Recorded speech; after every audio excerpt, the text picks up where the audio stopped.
Bienvenue, et ensemble nous allons embarquer sur un voyage au passé, au temps de Napoléon, pour mieux examiner son code et les droits qu'il protège.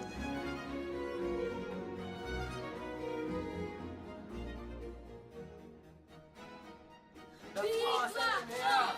La France est le meilleur! La France est le meilleur! La France est le meilleur! Après la Révolution française, qui a duré de 1789 jusqu'à 1799, Napoléon Bonaparte, un politicien et chef militaire, s'est embarqué pour saisir le pouvoir.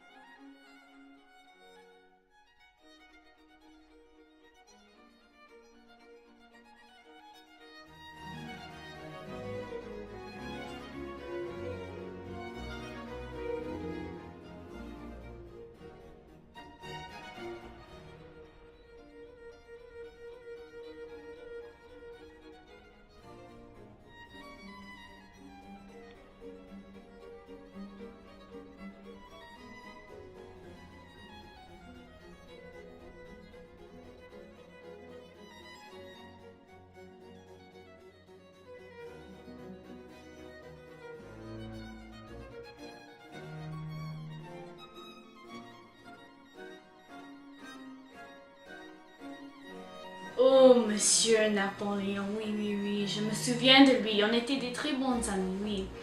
Je me souviens, c'était environ 1804 quand il a annoncé la création du Code Napoléon, autrement connu comme le Code civil des Français, oui. C'était une très bonne année pour lui. Et ça, c'était même quand il était en train d'agrandir son dominance.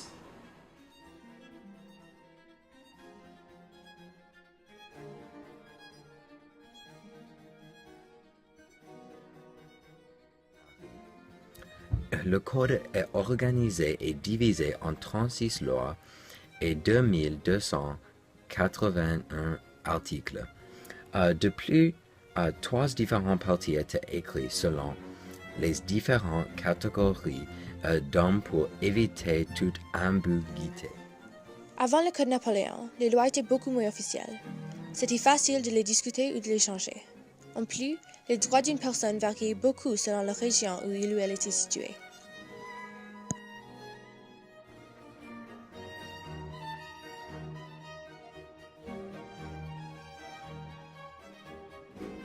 Le code accentue des aspects civils comme la priorité, les testaments, les contrats et le droit de famille.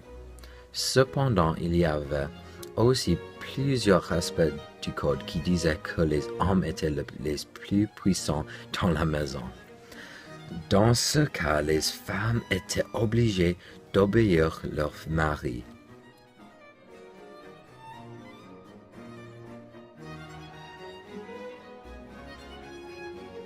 Le Code Napoléon a manifesté pour les femmes l'incapacité juridique totale de la femme mariée. Voici quelques exemples. Les femmes étaient interdites d'assister aux universités et lycées. Elles n'avaient pas le droit de posséder des biens et de signer des contrats. Elles étaient interdites de s'engager dans un emploi ou travail sans le consentement du mari. Le salaire des femmes avait été géré par son mari. Et finalement, elles n'avaient pas le droit de voyager aux pays étrangers sans autorisation.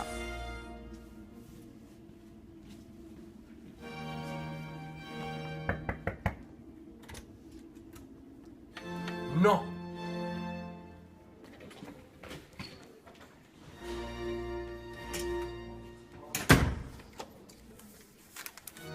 Non!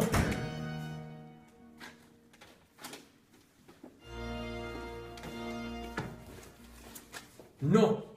Entre les années 1800 jusqu'à 1938, la liberté et les droits civils des femmes ont été refusés.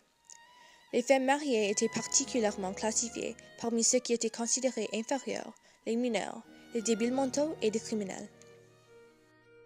Le Code Napoléon a réussi à influencer quelques sociétés de notre époque maintenant, comme l'État de la Louisiane et même le New York.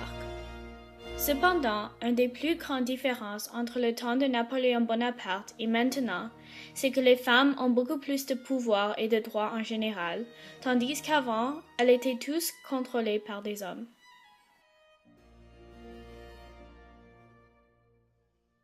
Le Code Napoléon des années 1800, c'est un peu comme notre système de loi aujourd'hui parce que le système du Code Napoléon protège les droits civils et le droit à son personne et le droit au nom, juste comme nos droits aujourd'hui.